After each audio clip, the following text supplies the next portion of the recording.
Hi, Dr. Zakir Naik. My name is Sinto John. I work for RAK Ceramics as a sales executive.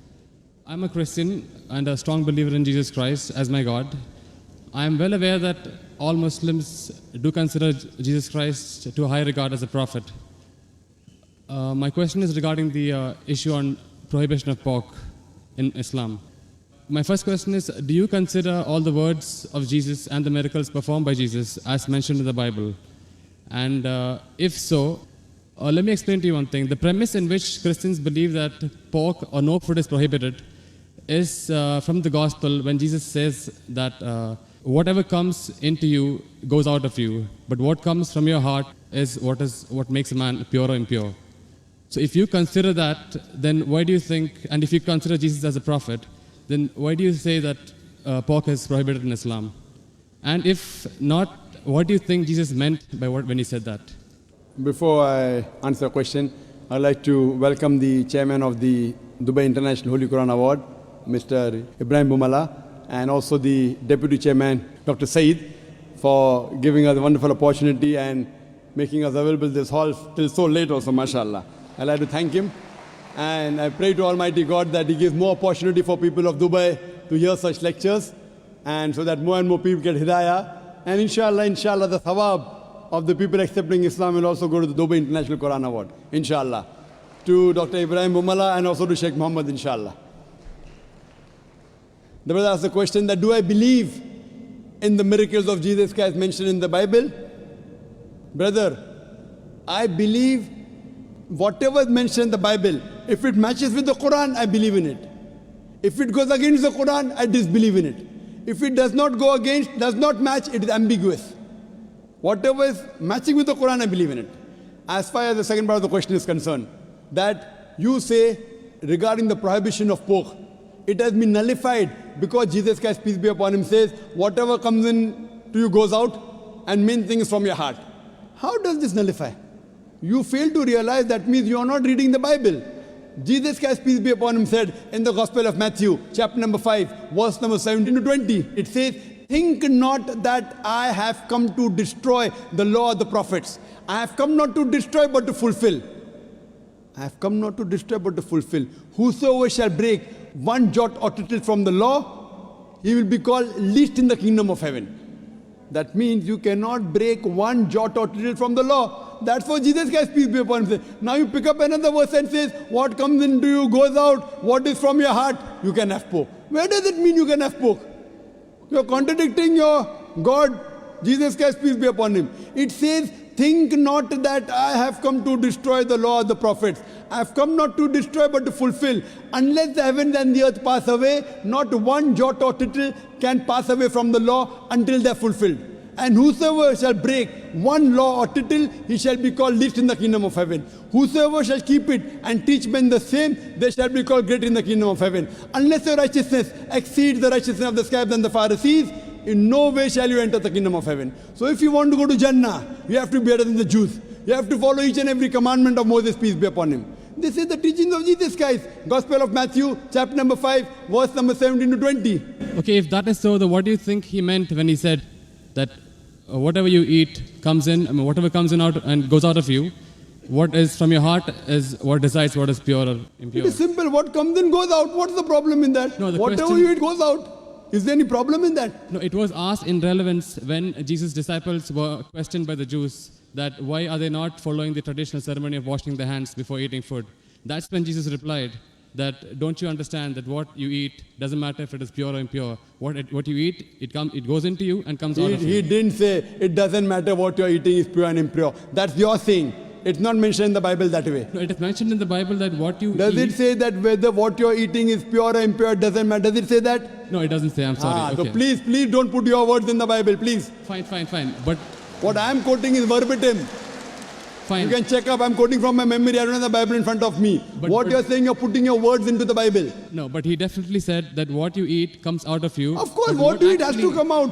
What you eat has to come out. We are human beings. He wouldn't simply state that for, I don't know, for no man's sake. It is simple. What you eat comes out simple. Your heart means it is from your heart. That means your heart should follow the commandment. No, because what Jesus he- Christ, peace be upon him, said earlier, don't break one jot or tittle. So if your heart is in it, you will not break a single jot or tittle. Simple explanation. Fine, you but don't he have to was- be a doctor of divinity. He was trying to prove the Jews wrong by saying that it is not important. No, not that- at all. He wasn't trying to do that. That's what you think. That's what the church tells you. It's plain black and white. No, Jesus said you cannot break one jot or tittle from the law. So I'm- where is he telling the Jews to break the law of Judaism?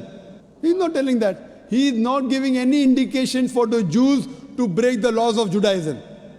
He is telling them to obey it. It is your understanding of the Bible. Nowhere does the Bible say that. He did think that the Jews were not completely obeying the laws. They had- Correct, I agree with you. They were not completely obeying because they did not believe in the fulfillment of the Messiah.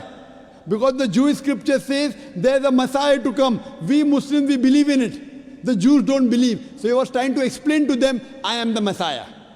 But that doesn't mean he was trying to break the laws of the Jews. He was trying to fulfill.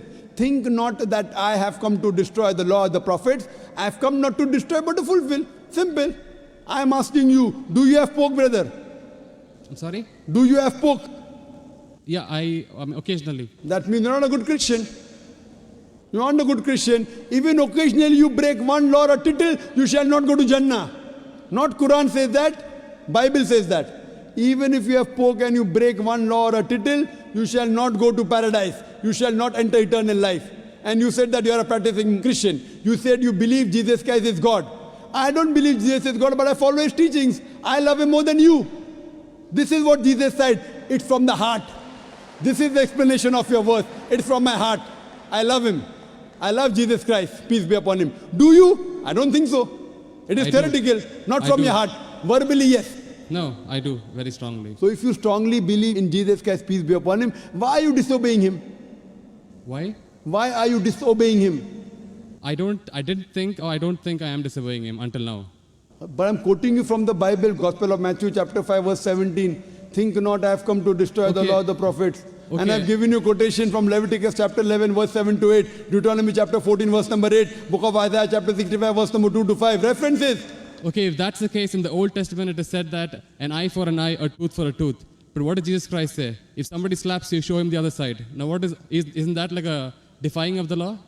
No, Isn't it's that not a correction? defined. I will give you. What you're quoting is references from the Gospel of Matthew chapter number 5 verse number 38. Okay. I will give the quotation. I It has- don't want the quotation, I want the answer for my question. But first I'll give the quotation reference, then I'll give the answer. Na? Fine, fine. I always give with proof. You believe without proof, you can do that. I am a man of proof. With references from your scripture. Okay. Gospel of Matthew chapter number 5 verse number 38. It has been said of the old times that an eye for an eye and tooth for a tooth. But I say unto you, whosoever takes a shirt, give him the cloak. Whoever walks with you 1 mile, walk with him twain. Whosoever offers you one cheek, offer him the other. That's it. It doesn't mean that he's going against it. But He's is showing there- it has been said of the old times. But those two laws don't correspond. They are totally different. They're totally against each other. But those things, what Jesus Christ, peace be upon him, said, it's time to get remedy. People misunderstood. They misunderstood the law. An eye for an eye and tooth for a tooth means there should be justice. That doesn't mean someone by mistake, a child is playing cricket, and if the ball hits the eye, that doesn't mean you break his eye. People misunderstood the message. He was correcting it. Same way how you misunderstood the message that Jesus said had pork. Where did he say have pork? It means that people misunderstood. They are following the law by the letter, not by the spirit. What you have to realize that it means that if by mistake someone is playing cricket and suppose the ball hits the eye, that doesn't mean that you have to take the eye of the boy. So you have to follow the law in the spirit. And you have to see the meaning of it.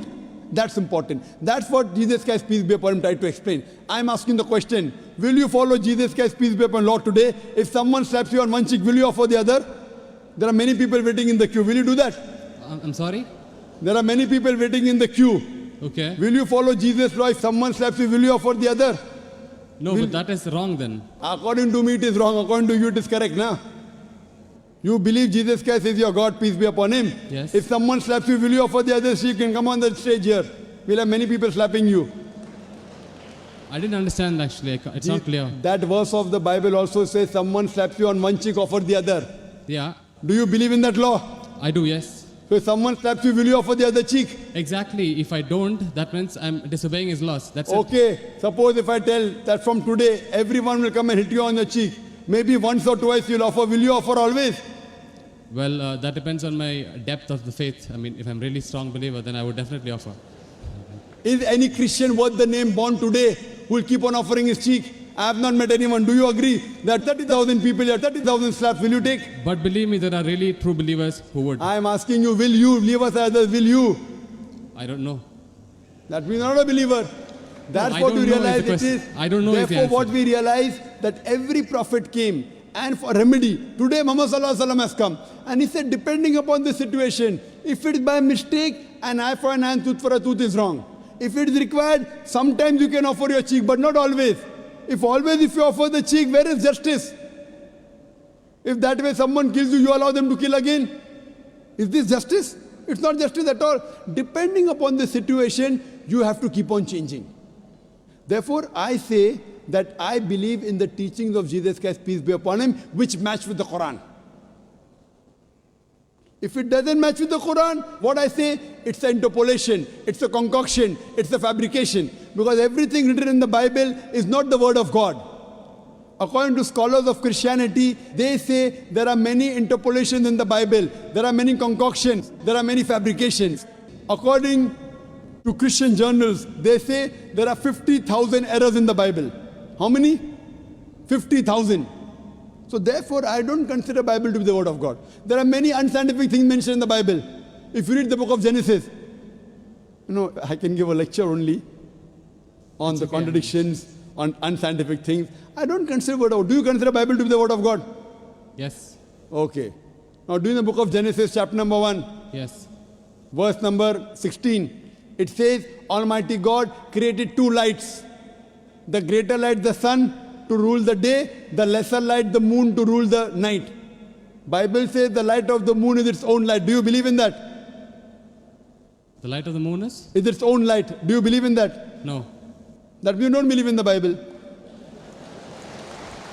Bible says in the book of Genesis, chapter number 1, verse number 14, Almighty God, He created the earth on the third day, created the sun on the fourth day.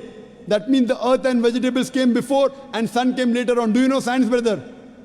I'm sorry? Do you know science? Yes. The Bible says earth came first and then came sun. Is it correct?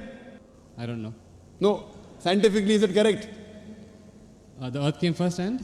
Then the sun came. Earth came on the third day, sun came on the fourth day. Is it possible? We know the sun is the parent body in the solar system.